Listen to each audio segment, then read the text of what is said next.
네, 여러분 반갑습니다. 창업가 경영 강의 이어가도록 하겠습니다. 자, 우리 이제 수업은 마지막이고요. 그 다음에 이제 진행 상황을 소개하도록 하겠습니다. 자, 여러분이 이제 강의 중에 필기했던 노트 제출한 사람도 있고 제출 못한 사람은 24호간 3층의 학과 사무실에 경영학과 사무실에 제출을 하라고 했습니다. 그리고 수업 자료는 제가 올려줄 거고요. 그리고 시험은 6월 20일 날 수업 시간에 치를 거고, 그 다음에 이제 사업계획서 제출하는 부분이 나왔죠. 사업계획서 제출은 시험 기간하고 이렇게 또 맞추면 여러분이 많이 힘들 것 같아서 당겨서 6월 13일, 그죠? 6월 13일까지 사업계획서를 제출하는 걸로. 그날은 수업이 없습니다, 그죠? 6월 13일은 수업이 없기 때문에 그때 제출을 하고 여러분이 하면 될 것 같습니다.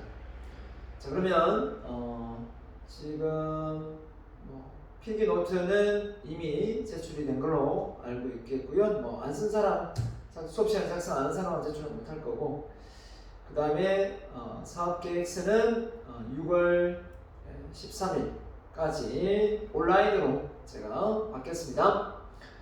PPT 내용이니까 파워포인트로 만들어야 됩니다. 한글 파일이 아닙니다. 사업계획서는 샘플을 오늘도 제가 하나 보여주겠습니다. 그 내용으로 어떤 목차 내용 빠짐없이 올려주면 됩니다. 그래서 이거 사업계획서 작성하는 게 원래 조별로 하는 활동인데 개별로 하기 때문에 사실 제가 여러분에게 완벽한 기대를 하지는 않습니다. 그 대신 저는 말씀을 드렸을 겁니다. 비즈니스 모델 정도에서 좀 획기적인 내용이 좀 찾아지면 그걸로서 일단 점수를 많이 주겠다라고 말씀을 드렸습니다. 그래서 여러분 몇몇 학생들 중에 나와서 발표도 하는 사람 있죠. 자, 그래서 한번 만들어 보고요. 그 다음에 6월 20일 날 11시에 시험을 1시간 치르고 마무리 짓도록 하겠습니다. 자, 이 정도로 안내하고 또 여러분이 또 궁금해하면 공지로 제가 올리도록 하겠습니다. 수업 자료도 제가 올려주도록 하겠습니다. 자, 오늘 여러분에게 수업할 내용은요, 상권 입지 분석. 우리가 온라인상에 이렇게 영역을 지정해서 상권 분석하는 부분도 말씀을 드렸습니다만은 상권이 무엇인지, 입지가 무엇인지 소개하고, 그 다음에 이제 사업계획서 샘플 이야기하고 마무리 짓도록 하겠습니다. 자, 먼저 오프닝으로 제가 여러분에게 말씀드릴 내용은요, 오프닝으로 여러분에게 소개할 내용이 있습니다. 자, 뭐가 있냐면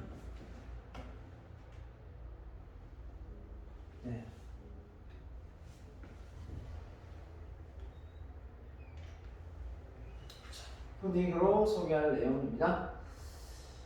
자,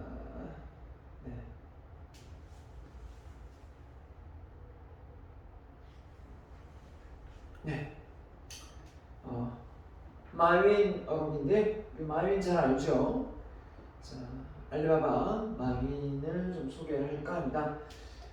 우리나라에 들어와서 강의도 하고 많이 했던 알려진 인물입니다. 자, 이 인물이 어떤 말을 했냐면 보겠습니다. 자신의 능력을 의심해도 되지만 신념은 절대 의심해서는 안 된다. 자, 이 분의 마인드가 그 사람이 가지고 있는 능력, 이거보다 더 확고하게 중요하게 생각했던 게 그 사람의 신념 마인드예요. 저도 우리 신념 마인드 이게 뭡니까? 우리가 앞서 배웠던 기업가 정신이거든요. 기업가 정신. 뭔가 자신을 믿고 도전을 한다는 거죠. 그죠? 자, 이런 부분에서 똑똑한 사람들은 그들을 이끌어줄 바보를 필요로 한다. 자, 이러면서 자신을 정말 똑똑한 CEO가 아니다 라는 걸 간접적으로 드러내고 있습니다. 성공은 당신이 얼마나 많은 일을 했는지가 아니라 무슨 일을 했는지에 따라 결정된다. 정말 이런 것 같습니다. 우리가 인생을 살다 보면 많은 업적을 남긴 사람도 있고 전혀 업적이 없는 사람도 있겠죠. 그렇지만 그 업적 중에서도 자질구레한 이런 남 따라하다가 그쵸? 뒷공무니만 따라다니다가 인생을 보낸 사람도 있겠고, 정말 남들이 하지 않는 새로운 일을 도전해서 뭔가 혁신과 창조를 이끌어낸 사람이 있거든요. 자, 그런 사람 중에 이 사람은 어떻게든 그런 혁신과 창조, 도전을 하는 사람을 훨씬 더 가치 있게 여긴다라는 마인드인 겁니다. 그래서 자기 자신은 절대 똑똑한 사람이 아니다. 똑똑하기 때문에 내가 이렇게 알리바바를 큰 대기업으로 만든 게 아니다라는 겁니다. 그래서 우리가 생각해보면 똑똑하다라고 생각하고 머리가 좋아야 된다 생각하고, 그쵸? 그 다음에 또 학벌이 좋아야 된다고 생각하는 나머지 뭔가 도전을 안 하고 있는 사람들이 참 많아요. 그래서 여러분, 똑똑한 거하고 도전하는 거하고는 다른 것 같습니다. 다른 능력 같아요. 똑똑한 거하고 도전하는 거하고 다른 영역입니다. 그렇기 때문에 예를 들면 우리가 가지고 있는 달란트가 10개가 있다면 10개를 다 못하고 났더라도 5개, 6개, 7개만 타고 났더라도 내가 이루고자 하는 어떤 그 목표에 그 목적성에 맞는 신념을 갖는다면 충분히 우리도 해낼 수 있다라는 겁니다. 혁신을 이끌어낼 수 있다라는 거죠. 자, 그래서 여러분이 절대 가벼이 여겨서는 안 되는 3가지가 있다. 뭐냐? 인터넷에 파괴돼요. 이 사람이 이걸 강력하게 믿었죠. 그 다음에 영향력, 그 다음에 창조력이다 라고 말을 했습니다. 그래서 첫 번째 비법을 뭐라고 했냐면, 그의 의협심은 어려서부터 요명했다. 의협심이라는 표현을 했는데요, 조금이라도 억울한 일이 있으면 상대가 아무리 강해 보여도 피하지 않았다, 이런 겁니다. 이런 의협심은 그가 외부의 힘에 무너질 때마다 그를 다시 일으켜준 버팀목이 되었다라는 겁니다.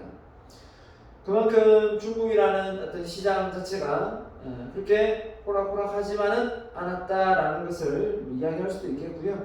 지금은 어떻게 보면 크게 성장시키고 나서 CEO 자리를 물러났지만 정말 자기가 펼칠 수 있는 그 영향력은 만천하에 다 알릴 수 있었고 보여줄 만큼 저는 다 보여줬다고 생각합니다. 자, 두 번째입니다. 기회는 항상 불평하는 곳에 있다. 저도 그렇게 생각하거든요. 우리가 비즈니스 모델을 찾는데 어디서 찾느냐 라고 했죠. 문제에서 찾는다. 문제. 그죠? 소비자가 필요로 하는, 소비자가 불편해하는 그런 문제 해결 능력에서 가치를 제안하면 그 속에서 비즈니스 모델이 나온다 라고 누누이 말씀을 드렸죠. 그래서 무엇이 성공하는 사업인지 궁금한가? 마음에 있는 그럴 때 사람들의 불평불만을 들여다보라고 한다. 사람들의 불평불만을 들여다보라. 모두가 기피하는 그곳에 기회가 있다라는 겁니다. 모두가 기피하는 것. 저 역시도 외부에서 하고 있는 비즈니스 모델이 사람들이 선호하는 건 아닙니다. 선호하는 것도 아니고 어떻게 보면 사람의 인성, 사람의 어떤 성품을 바꾸는 이런 비즈니스인데요. 절대 쉽게 바뀌지는 않지 않습니까?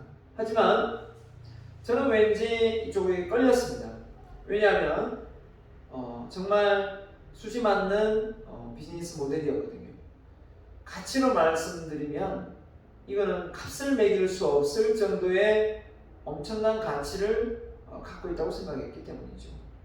어쩌면 한 사람의 인생을 송두리째 바꿔낼 수 있는 그런 역할도 내가 어쩌면 그 사람에게 할 수 있다라는 그런 자부심도 있기 때문에 저는 시작을 했습니다. 절대 후회하지 않고요. 23년을 해왔지만 이제 다시 초심으로 돌아가서 처음 시작하는 마음으로 차근차근히 준비해 나가고 있습니다. 이런 모든 것들이 저는 이런 마윈이 말하는 사람들이 불평하는 곳, 사람들이 힘들어하는 곳, 남들이 잘 안 하는 곳, 그렇죠? 그런 곳에서 저는 기회가 있다라고 저는 생각하는 사람 중에 한 사람입니다. 자, 그 다음에 또 뭘 얘기했냐면요. 자, 늘 작은 힘에 주목하라. 늘 작은 것에 힘에 주목하라.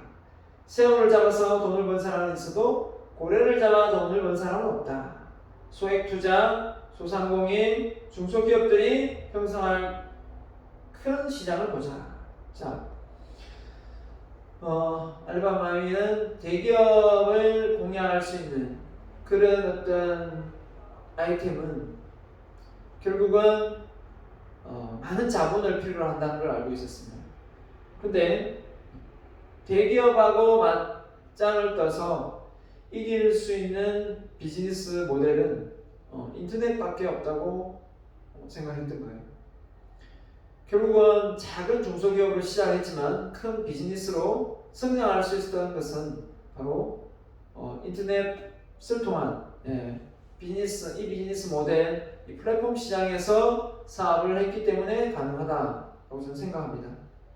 하지만 우리가 쉽게 이제 그런 어떤 시장은 진입 장벽이 되게 낮다라고 생각할 수 있지 않습니까? 워낙 쉽게 접근할 수 있기 때문에 플랫폼 시장은.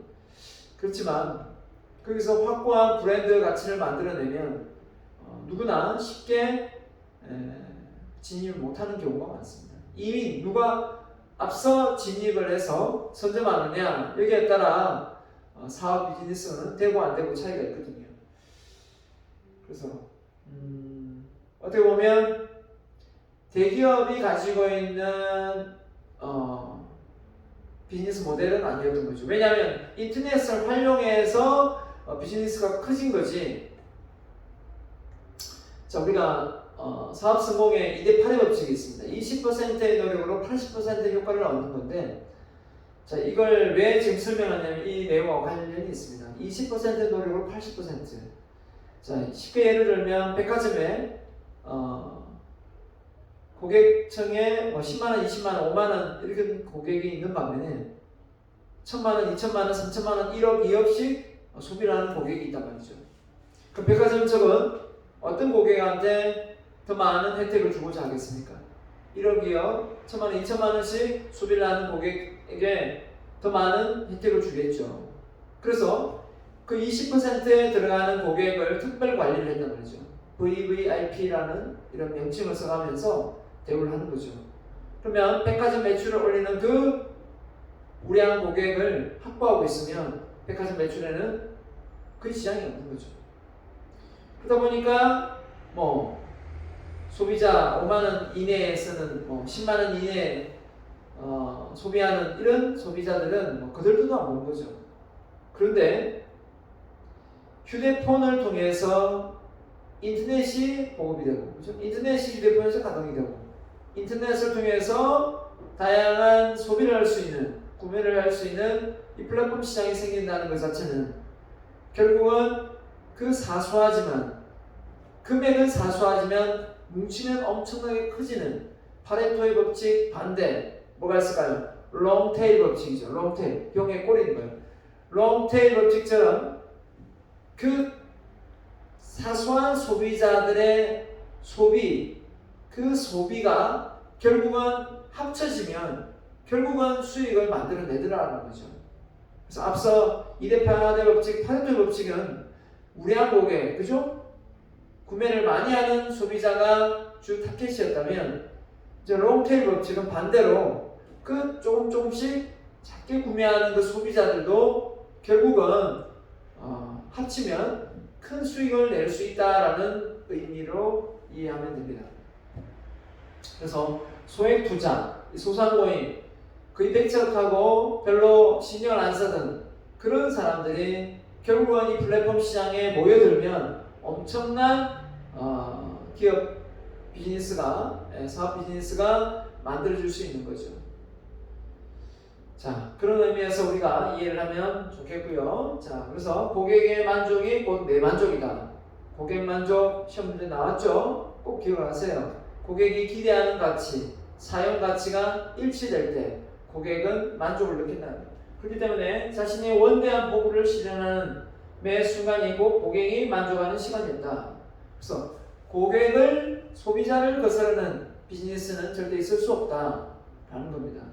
그래서 고객의 만족은 결국은 고객이 어떤 걸 기대하는가 그걸 잘 맞춰줄 수밖에 없는 시점이죠. 왜냐하면 공급처가 너무 많기 때문에. 그죠? 자, 공급처가 뭐 많지 않더라도 소비자가 불만족하는데 수익을 낸다면 그게 오히려 이상한 거죠. 그죠? 공급처가 많고 적고를 떠나서 자, 5번째, 지극히 평범한 내가 성공했다. 왜냐면 영어 선생님이었고, 그죠?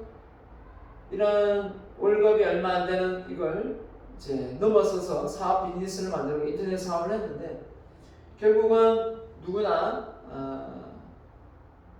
어떤 목적성을 가지고 도전을 해서 자기 신념을 갖고 끈기 있게 집중 반복, 끈기 있게 하면 결국은 해낼 수 있다라는 걸 저는 이 어록에서 말하고 있지 않나 생각하는데, 그는 파트너와 지금 모두에게 늘 가능성과 희망을 심어주었다. 단 영원히 포기하지 않아야 한다. 이게 바로 뭘까요? 바로 끈기입니다. 끈기. 그래서 어떤 걸 시작하는데 조금 안 된다고 해서 또 바꾸고 사업 모델을 바꾸는 사람들이 있습니다. 그런 사람들 보면 끈기가 너무 부족해요. 결국에 나중에는 어떻습니까? 정말 이것도 아니고 저것도 아니고 결국은 없는 경우가 참 많거든요. 자, 이런 걸 놓고 볼 때 여러분도 이제는 뭔가 사회에 나가서 내가 어떤 일을 하면서 이로움을 주고 내가 수익을 창출할 건가, 창업을 떠나서 직업을 구하든 마찬가지죠. 이런 생각을 많이 할 건데 결국은 소비자가 원하는, 그쵸? 그리고 그냥 단순히 내가 만족하는 그것이 아니라 결국 소비자가 필요로 하는 어떤 가치를 제안해야만 살아남을 수 있을 겁니다. 그죠? 네. 그래서 취업이 안 된다, 그래서 창업을 한다가 아니라 정말 내가 이 가치 제안이, 이 어떤 아이템이 소비자에게 많은 사람들에게 혜택이 갈 수 있을 것 같아서 창업을 한다 하고 말을 할 수 있어야 되겠죠. 그죠? 네. 자, 그 다음에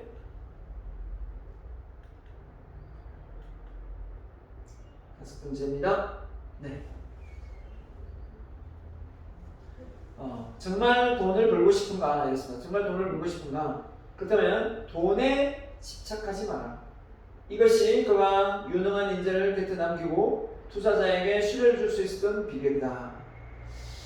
자, 이 사람이 누굴 찾아갔습니까? 네, 손정희를 찾아갔죠. 손정희를 찾아가서 투자금을 받기 위해서 사업 설명회를 했는데 본인이 사업 투자금을 원하는 것보다 훨씬 더 많이 줬죠. 많이 주려고 했죠.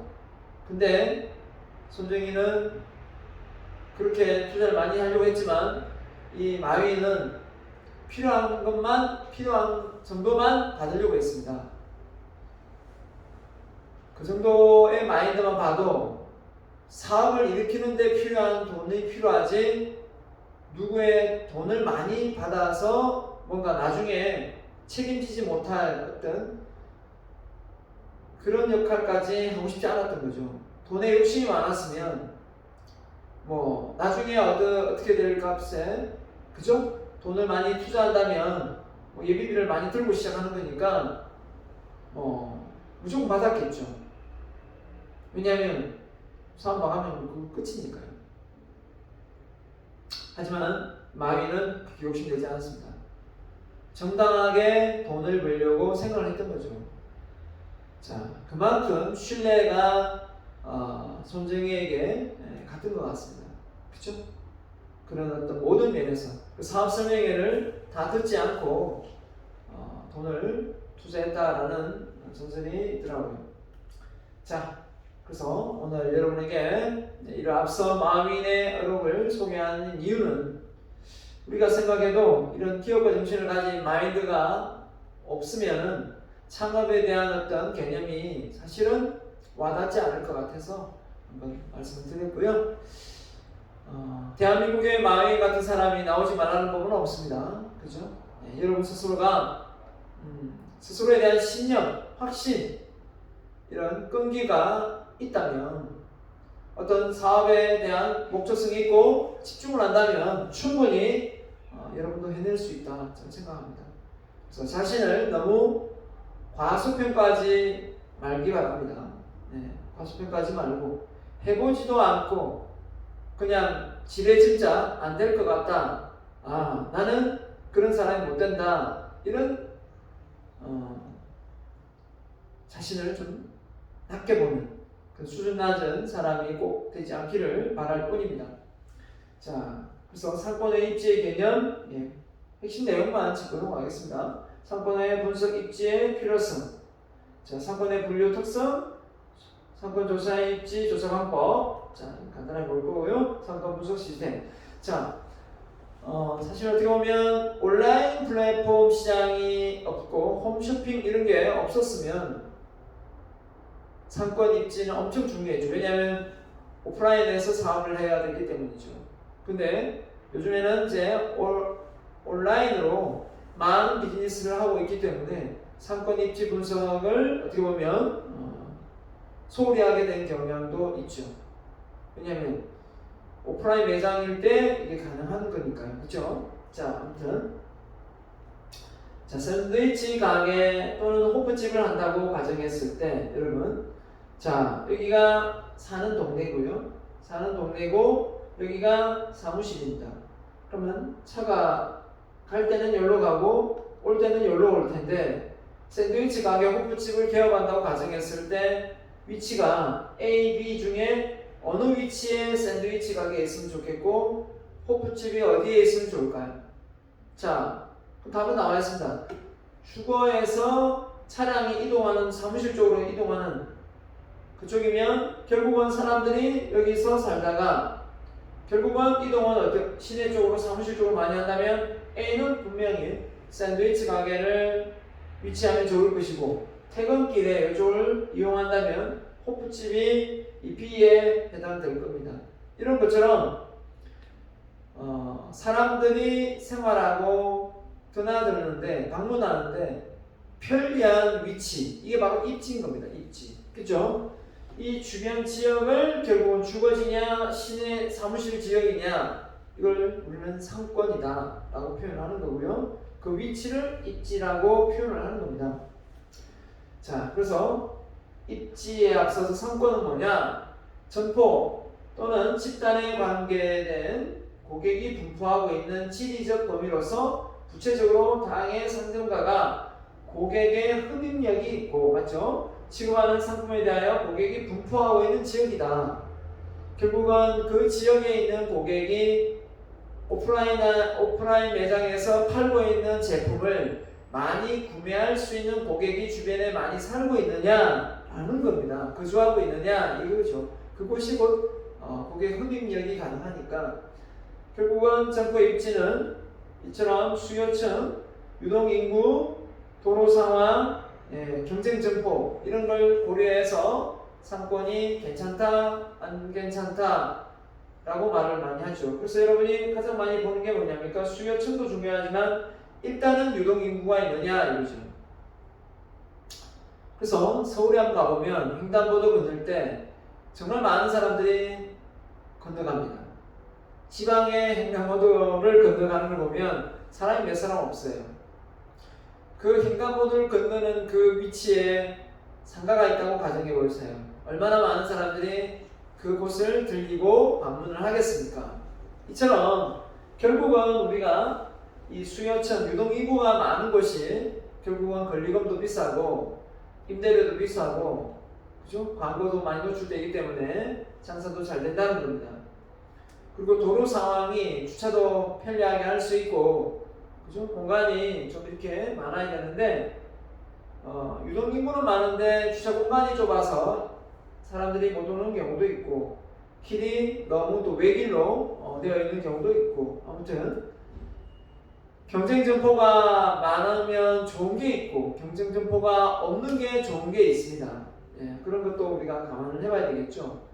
경쟁 점포가 분포되어 있면서 이쪽은 가구 단지다, 이쪽은 화훼 단지다, 이쪽은 옷가게다, 이런 게 형성되어 있는 반면에 다 음식 가게인데 중간에 옷가게가 하나 있다 생각해 보세요. 누가 음식을 보러 가는데 옷을 보러 가겠습니까? 그렇지는 않거든요. 옷을 사러 그 한 곳을 보러 가겠습니까?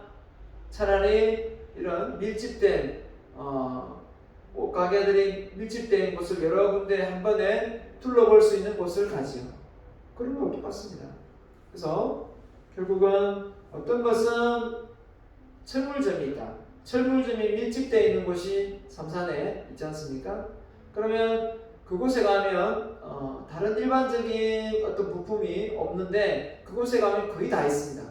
그러면 쉽게 살 수 있는 건 동네에 사면 되지만 싸고 저렴하게 많이 살려면 또 필요한 좀 희귀한 일반 철물점에서 없는 어떤 물품을 구매하려면 삼산을 가야 되는 것처럼 똑같습니다. 그렇죠? 결국은 가구도 마찬가지고요. 자, 그런 걸 우리가 상권의 어떤 상황을 고려해서 사업을 해야 된다라고 볼 수 있는 거고요. 그래서 트레이드 에어 이렇게 했는데 개별 상점이 고객을 끌어들일 수 있는 범위, 그렇죠? 예, 고객이 흡입되는 지리적 범위, 해당 점포나 사무실을 이용하는 고객들이 거주 지역. 자, 이렇게 표현했습니다. 그래서 거리적으로 한계가 없는가? 그렇죠? 소매 영업의 범위는 각 상점이 가지고 있는 입지 조건에 따라 다르다. 방금 설명 다 했습니다. 소매 상권은 상품의 종류에 따라 범위가 다르다. 네. 쉽게 예를 들면 주변에 아주 좀 이렇게 사는 게 힘듭니다. 판자촌도 많고. 그런데 그 도로변이라 해서 골프 매장이 있다고 가정해 보세요. 물론 뭐 장사가 안 되지는 않겠지만 주변에 사는 사람들의 어떤 생활력, 어떤 생활 수준이 있는데 골프를 칠 여유가 없다면 결국은 다른 위치가 낫겠죠, 그죠?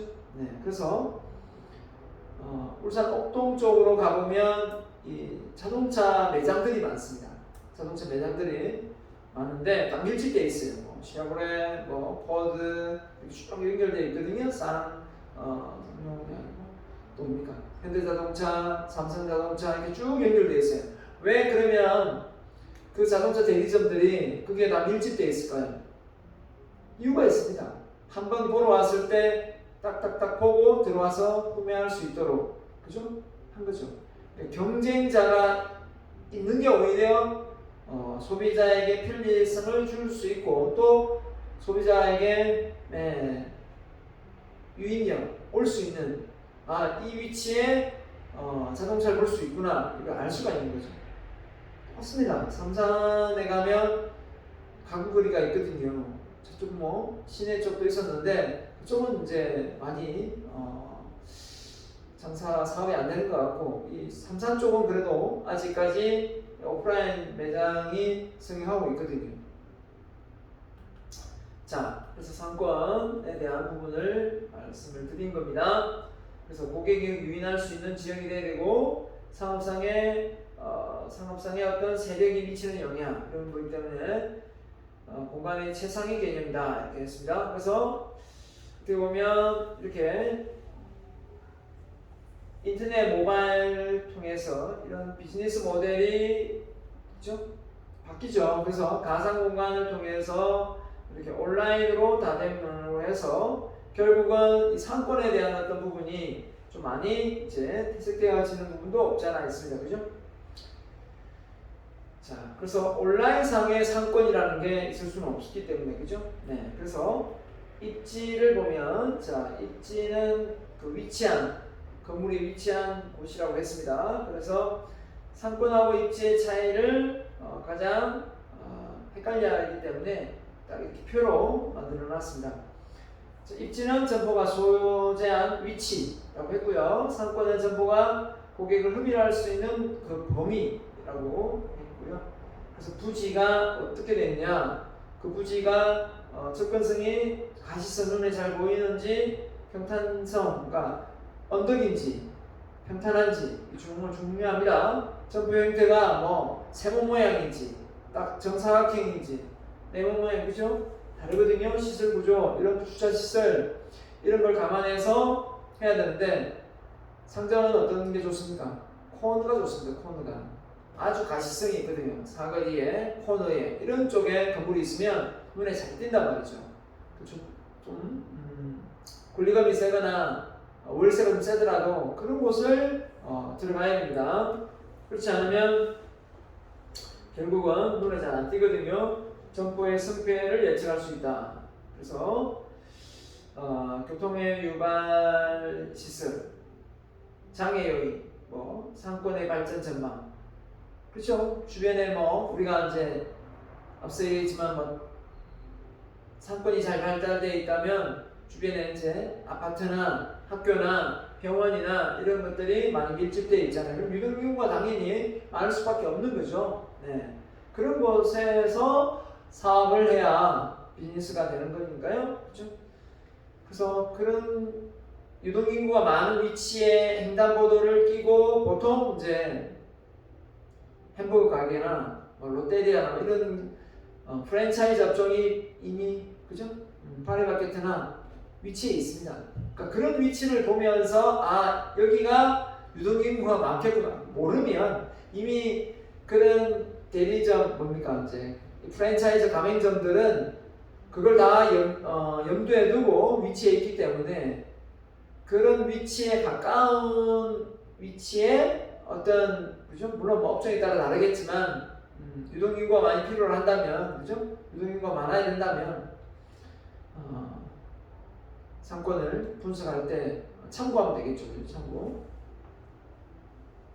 물론 뭐 헬스장을 하는데 주변에 유동인구가 많아야 된다. 이건 좀 다릅니다. 맞죠? 헬스장을 이용하는데 이렇게 주차 시설이 편리하고 조금 위치가 떨어지더라도 상관없거든요. 그죠? 근데 이제 뭐 음식점이나 이런 건 또 다르잖아요. 그죠? 네. 그렇기 때문에 커피 전문점이 보세요. 여러분 경치 좋은데 또 주변에 음식점이 밀집되어 있지만 경치 좋은 곳을 또 가서 또 커피를 마시니까 자, 이런 점도 무조건 시내 번화가에 있어야 된다. 이런 것도 사실 많이 벗어난다. 그죠? 자, 그래서 상권과 입지에 대한 부분을 이렇게 설명을 했습니다. 자, 이렇게 많이 설명하고 있다는 것은 시험에 나올 수도 있다는 겁니다. 그죠?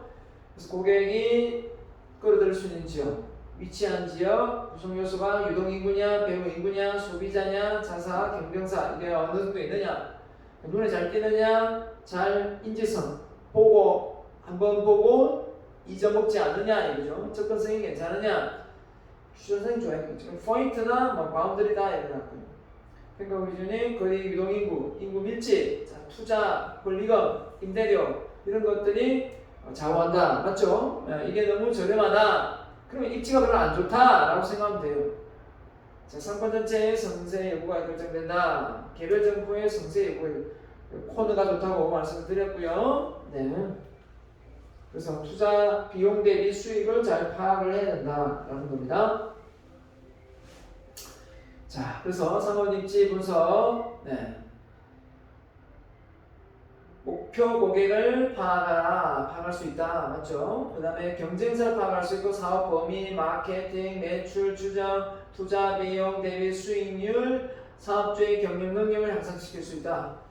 그래서 결국은 이게 사업 비즈니스하고 연결되기 때문에 수익성하고 연결되기 때문에 상권 입지 분석에서 실패하면 안 된다는 거죠. 최근에 제가 거기 식육점을 오픈한 사장님이 있는데요.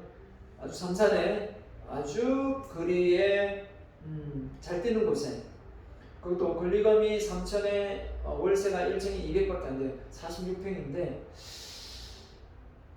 사장님이 상당히 인복이 많더라고요. 나이는 지금 40이 좀 넘은가 그럴 겁니다. 40대 중반인가 초반인가 얼마 안 됐어요. 40 초반쯤 될 겁니다. 상당히 이런 고기 쪽에 일을 한 지가 한 10몇 년 정도 됐어요. 그런데 이제 거기서 배운 노하우를 유통 쪽인데 많이 기술력이 있는 건 아니죠. 그러다 보니까 지금 오픈한 지 한 보름도 안 됐는데 벌써 몇천 매출이 오르고 있어가지고 너무 좋아하고 있더라고요.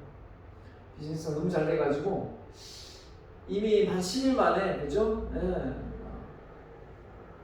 많은 매출 올리고 있으니까 중요한 건 이제 이런 그 유통업 쪽은 얘기했지만 제조업하고 서비스업 그다음에 유통업은 가장 쉽게 접근할 수 있는 비즈니스 모델이기 때문에 이게 사업이 된다면 우죽수 많이 생긴단 말이죠.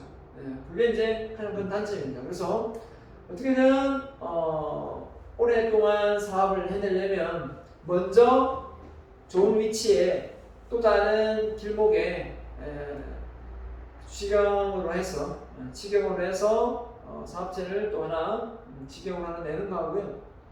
그 다음에 그런 어떤 그 공급처와의 관계 속에서 신뢰를 쌓고 고기를 아주 좋은 우수한 고기를 소비자에게 저렴하게 공급할 수 있는 어떤 고급체를 알고 있으면 좀 경쟁사가 많이 생기더라도 고기의 맛이 또 승부를 좌우하니까 고객을 놓치지 않게 되죠.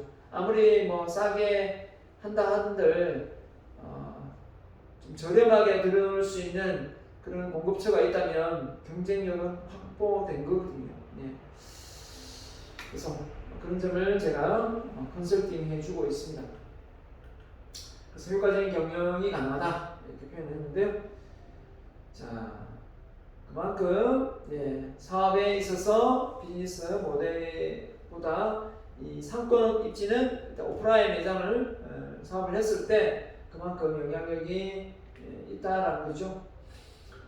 자, 그래서 잘 골라야 된다라는 겁니다. 자, 그다음에 소비의 유행에 따라 이해한다. 우리가 상권을 이해하고 산다면 소비자 대상 소비용을 이해해야 되는데 무슨 말이냐면 결국 이제 어떤 고객이 이제 남성이냐 여성을 이제 했을 때 결국은 남성이 이제 운전자가 많다 보니까 남성들이 좋아하는 어떤 신용카드는 주요 할인카드가 인기가 많을 것이고, 자, 여성들이 뭐 의류나 옷 쪽에 관심이 많다 보니까 이 생활용품 이런 쪽에 무이자 할부가 되는 이런 신용카드가 더 인기가 있듯이 결국은 어떤 소비자가 원하는 대상에 맞게끔 어떤 수요가 좀 있어야 된다라는 거죠. 어떻게 보면 자, 그걸 간접적으로 표현을 해놨습니다. 이해하고자 하는 소비 대상자의 소비욕을 이해하라. 아까도 잠깐 설명했지만 그 정육점을 차려도 그 주변에 어떤 뭐 대형마트가 있어서 더 싸게 판다든가 아니면 사는 아파트가 너무 이제 오래되어서 지금 뭐 재건축 들어가야 되는데 그런 사람들이 살고 있다거나 그러면 소고기 비싼 소고기 사 먹으러 잘 안 오겠죠. 근데 주변에 좀 사는 사람들이 수준이 그죠? 뭔가 의식 수준도 높고 그다음에 생활력도 강하고 뭔가 상당히 좀 뭡니까 월급도 센 그런 동네다라고 생각하면 그죠? 매출을 많이 올리는 그죠? 좀 더 그런 위치 많이 사 먹겠죠, 맞죠? 네. 자, 그래서 상권과 소비욕 우리가 이 매슬로 욕구 단계를 통해서 하나 보게 될 게 뭐냐면은 자 보세요. 이 매슬로의 안전에 대한 욕구, 생리적 욕구, 안전에 대한 욕구, 사회적 욕구, 종교 욕구, 자아실현 욕구인데 그에 맞춰서 보세요. 자아실현 욕구를 가지고 이룬 사람들은 대부분 좀 더 고급 브랜드에 맞게 취미나 레저 활동을 많이 하게 된다는 거죠. 근데 생리적 욕구, 안전의 욕구에 대한 어떤 이런 사람들은 생필품에 관련되어 있는 비즈니스 모델이 맞거든요. 그러면은 진짜 생활력, 예를 들면 사회초년생들이 많이 밀집되어 있는 원룸이 많다. 그런 곳에 레저나 이런 문화를 물론 뭐 요즘 젊은 청들이 개념 없이 원룸 살면서 벤츠 몰고 다니고 골프채 비싼 몇천만 원짜리 사는 사람도 있긴 하지만 다 수가 그렇지는 않잖아요, 그죠? 그렇기 때문에 보편적으로 본다면 결국은 어느 매슬로 욕구 단계에서 그 주변에 거주하는 사람들의 어떤 그 상황이 이 생리적 욕구 수준인지 안전보장의 욕구 수준인지 사회적 욕구 수준인지 그 상황에 맞는 어떤 여건 그리고 그 매장이 들어서야 된다라는 거죠. 네, 맞죠? 그 맞습니다. 그래서 결국은 힘들고 어려운 여건 속에서 뭐 레저를 즐기고 할 수는 없으니까, 그죠? 네. 그걸 참고하면 좋을 것 같군요. 네. 자, 이고요.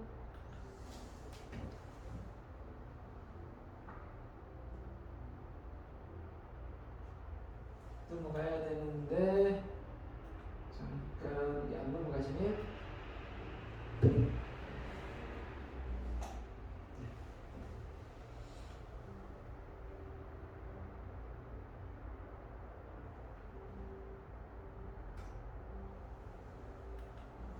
자, 가보겠습니다. 3번 이지 분석에 자, 상권 분류입니다. 자, 어떻게 분류하냐? 사업의 목적에 따라 분류가 됐고요. 창업형이냐, 투자냐, 규모에 따라 지역 상권이냐, 지구 상권이냐, 지정 상권이냐, 개별 건축 상권이냐, 이렇게 규모. 자, 유동 인구에 따라 대형, 중형, 소형 상권 이렇게 나누는구나. 라는 것도 알 수가 있겠네요. 그죠? 자, 이렇게 알 수가 있겠고요. 자, 그 다음에 자, 보시면 이것이 자, 그리 고객 밀집입니다. 그죠? 1차, 2차, 3차 이렇게 밀집된 제일 좋은 건 1차 상권이겠죠. 하지만 이제 1차 상권에서 조금 밀려나도 2차 상권에서도 비즈니스를 해도 되는 사업을 해도 되는 되고 있겠죠. 상품에 따라. 자, 근데 1차 상권이 꼭 되어야 편의점 같은 게 1차 상권이 꼭 되어야만 되는 경우도 있고 안 되는 경우도 있거든요. 자, 이런 점을 우리는 알 수 있겠죠. 그 주변 상황, 오피스 상권, 주택가 상권, 번화가, 역세권, 자, 이런 역세권은 말 그대로 지하철이나 그죠? 편의 시설이 잘 갖춰진 그런 곳입니다, 그죠? 그 다음에 인구 특성, 그죠? 네, 유동인구, 대학가, 번화가 이런 것도 우리가 상권에 분류해 볼 수도 있고요. 자, 일제형이냐, 그 생기 모양이죠. 곡선형이냐, 항아리 모양이냐. 자, 이렇게 해서 형태도 분류가 되겠습니다. 자, 참고하면 됩니다. 자, 이런 게 있구나. 자, 우리가 개별 건축 상권은 보통 이제 부산 같은 데 보면 롯데몰 이런 쪽에 해당이 되겠고요. 그 롯데몰이 들어서고 나서 또 주변에 많이 뭐 놀이 시설이 발달하니까 결국은 개별 건축 상권이 아니라 이제는 이제 주변도 다 이제 사업에 활성화되니까 개별 상권을 볼 수도 없겠죠. 하지만 처음에는 이제 백화점 하나 들어오고 아울렛 들어오고 대형 쇼핑몰이 하나씩 들어오다가 우후죽순 많이 이렇게 이제 뭐 다 들어오니까 이제 개별 건축 상권이라고 볼 수가 없겠죠. 초창기에는 그게 볼 수 있다는 거예요. 그래서 이렇게 대학가 주변에 어떤 게 잘 된다라고 본다면은 그 학생들의 어떤 성향, 소위 성향을 보고 해야 될 것이며 아파트 상권은 어떤 게 또 좋은 것인지 이런 업종을 세밀하게 분석을 해봐야 피아노 그죠? 학원을 하려고 한다, 미술 학원을 하려고 한다. 보통 아파트 단지를 끼고 많이 하잖아요. 그죠? 뭐 어디 저 외진 곳에 피아노 학원을 세울 수는 없으니까. 자, 그런 것도 우리가 생각을 해볼 수 있는 부분이고요. 자, 그래서 우리가 보면 자, 오늘 여러 가지 하네요. 자, 그래서 해보면은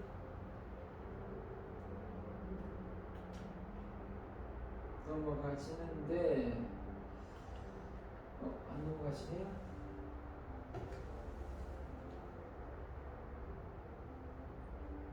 자, 보시면 입지 상권 분석. 자, 그래서 1급지에는 가시성, 접근성, 인지성. 그래서 상권 범위에서 가시성, 눈에 잘 띄는 거, 접근성 좋았고요. 인지, 그죠? 한번 보면 기억이 잘 되는 이런 쪽에는 뭐, 선매품, 패스트푸드, 그죠? 선매품은 뭐예요?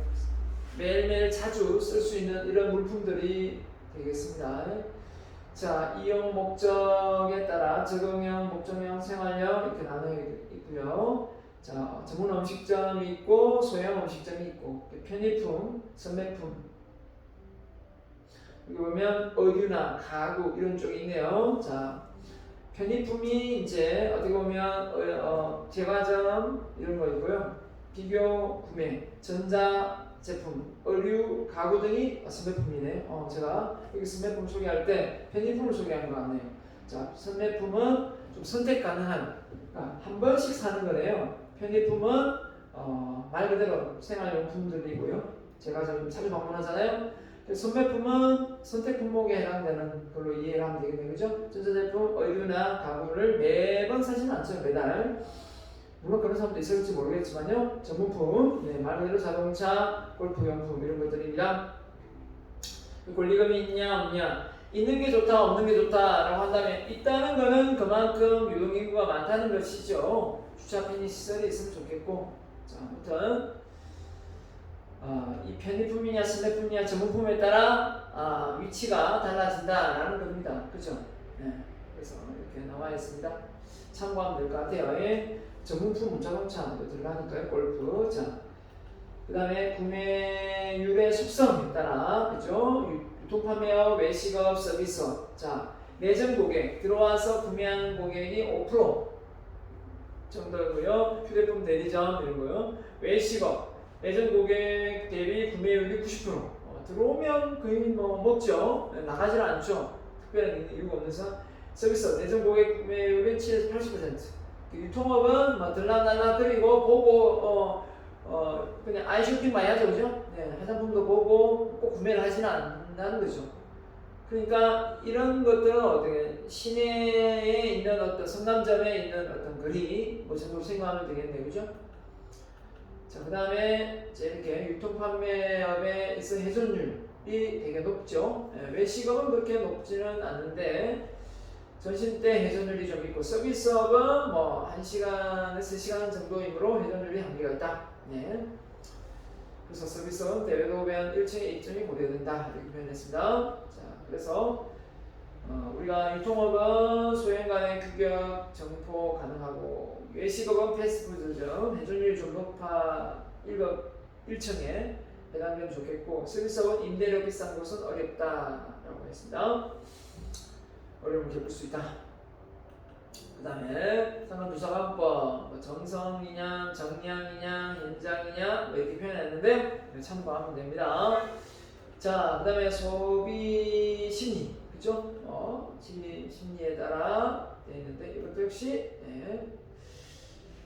보면 상권의 입지가 유통 판매 볼거리가 많나 외식업 먹을거리가 많나 서비스 놀거리가 많나, 자, 이런 걸 다 갖추고 있을 때 좋은 상권이다 라고 하는 겁니다. 볼거리, 먹을거리, 놀거리, 볼거리, 먹을거리, 놀거리. 자, 이것들이 아까도 말했지만 좀 개별 상권이 있는 롯데몰 이런 데 가면 볼거리, 먹을거리, 놀거리가 있죠. 놀이시설 항상 가서 끼고 있으니까. 그래서 이제 어떻게 보면 사업이 될 수밖에 없는, 그러니까 이런 것을 우리가 해낼 수는 없죠. 거의 뭐 대형 뭡니까 대형으로 들어가야 하기 때문에 뭐 큰 대기업 아니고서는 하기 힘들죠. 여기에 이제 구분 상가 정도로 해서 들어갈 수밖에 없습니다. 그죠? 네, 들어갈 수밖에 없는 거죠. 자, 그래서 눈에 잘 띄느냐, 한번 보면 기억을 하느냐, 접근 편리성이 있느냐, 이런 것들. 자, 후보지에 폐업 이익이 있느냐 없느냐. 그러니까 똑같이 이제 이런 상가, 구분 상가 들어가면 구분 상가가 이제 칸칸이 되어 있는 거거든요. 칸칸이 되어 있는데 잘 되는 곳은 대부분 코너예요.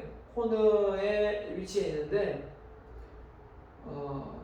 안 되는 곳은 코너가 잘 비는 경우는 잘 없거든요. 코너가 비는 경우는 잘 없어요.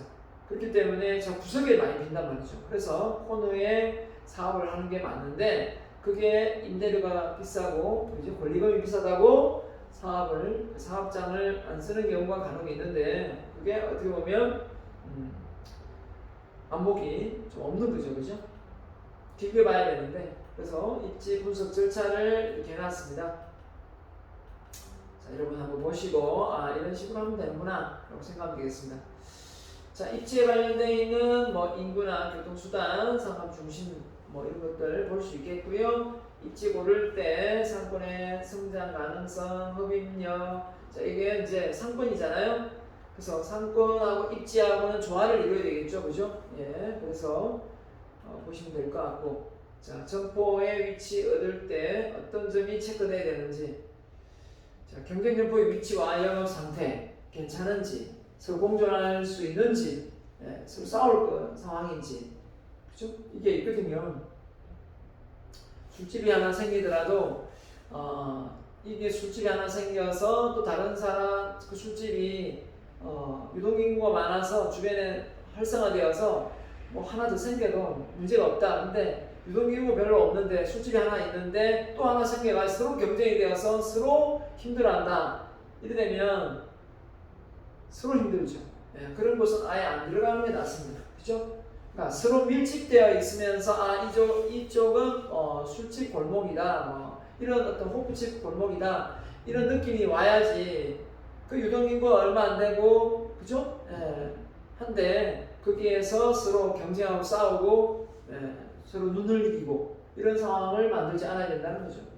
그런 정도의 어떤 상황을 알려면 결국은 그 지역에 대해서 한두 번 가서 상권 분석하는 게 아니라 몇 년을 두고 아니면 주변에 사는 사람들의 어떤 분석을 통해서 알아야 됩니다. 유동인구가 많다 적다를 알아야 되는데 제가 바깥에 있는 그 동네에도 구분상가인데 원래는 2개, 3개씩 들어와 있었는데 상가법을 만들어 가지고 1개 이상 못하게끔, 그러니까 하나밖에 못하는 거죠. 그래서 술집도 3개 있었는데 하나만, 부동산도 3개 있는데 4개 있었군요. 4개 있었는데 지금 2개가 남아있고 그 2개 중에 하나만 나가면 이제 1개밖에 안 됩니다. 그 다음에 뭐 음식점도 3개가 있었는데 하나밖에 안 되고 다 하나씩 커피점도 하나, 빵집도 하나, 그죠? 하고는 이제 업종이 다르면 여러 개 들어올 수 있는데 그런 식으로 해서 그 점포가 주변에 어떻게 보면 경쟁이, 미용실도 하나, 그죠? 또 미용실 하나 들으려고 했는데 상가법에 의해서 막아내죠. 그런 것들입니다. 주장 유무. 자, 이런 식으로 하고, 자, 이렇게 하면 되겠습니다.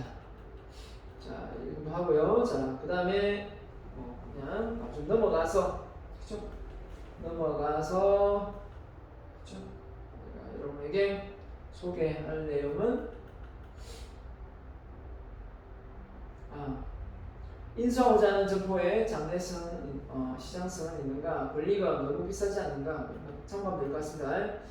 자, 조심해야 될 점포 볼까요? 주인이 자주 바뀌는 점포, 임대료가 유난히 싼 거, 맞은편에 상권이 형성된 거, 주변에 대형마트가 있는 거, 별로 안 좋습니다. 그죠? 네, 주인이 유사업종에 종사하고 있는 거, 언덕에 별로 안 좋습니다. 그죠?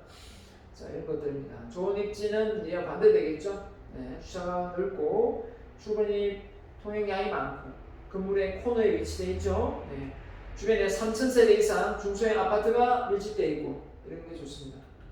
자, 그래서 적정한 권리금이 형성되어 있고 도로 양쪽으로 점포들이 형성되어 있어요. 양쪽으로 올 때 앞은 학교가 앞에밖에 없잖아요. 그런 것보다 양쪽으로 다 있는 게 좋아요. 아파트 진입로에 들어가는 진입로 정말 중요합니다.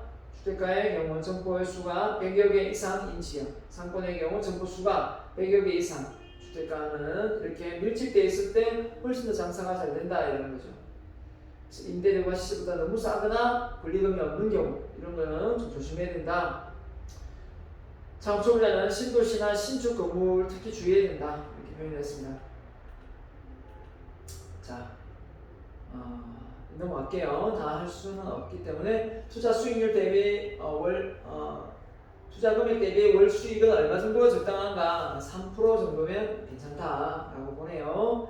재료비가 뭐 30-40% 들어간다 했죠. 인건비 20%, 임대 수익은 한 10% 정도 수익률에서 전체 수익률에서요. 그 다음에 잡비, 뭐 기타, 뭐 이런 것도 10% 미만, 뭐 전기료 이런 거죠. 물세 이런 거. 그래서 보통 이제 그 매출액은 순이익률의 25%였음. 보통은 30% 순이익을 기대한다.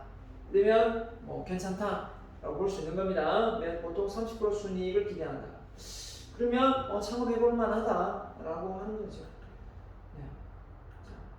이렇게 해서 사건 분석에 관련한 내용을 우리 책에 나와 있는데, 그죠? 이렇게 순서대로 1, 2, 3, 그죠? 3, 4 이렇게 순서대로 넣으면 분석이 가능하거든요. 네, 소상공인 사건 정보 시스템. 자, 이걸 해서 분석을 하면 될 것 같습니다. 이렇게 순서대로 따라하면, 네, 이렇게 분석을 하면 됩니다.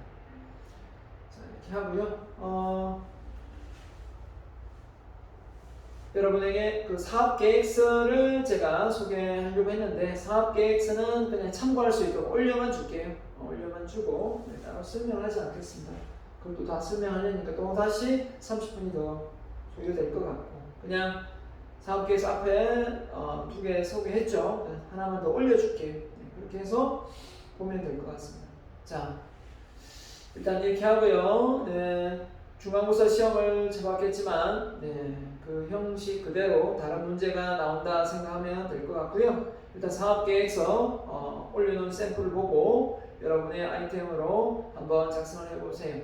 네, 혼자 하는 게 조금은 버겁다는 걸 알고 있습니다. 그렇기 때문에 점수를 최대한 그걸 감안해서 주고자 하니까 일단 최선을 다해서 6월 13일까지 올려주면 되겠습니다. 자, 그러면 6월 20일 날, 6월 20일 날 시험 날 뵙겠습니다. 수고 많으셨습니다. 감사합니다.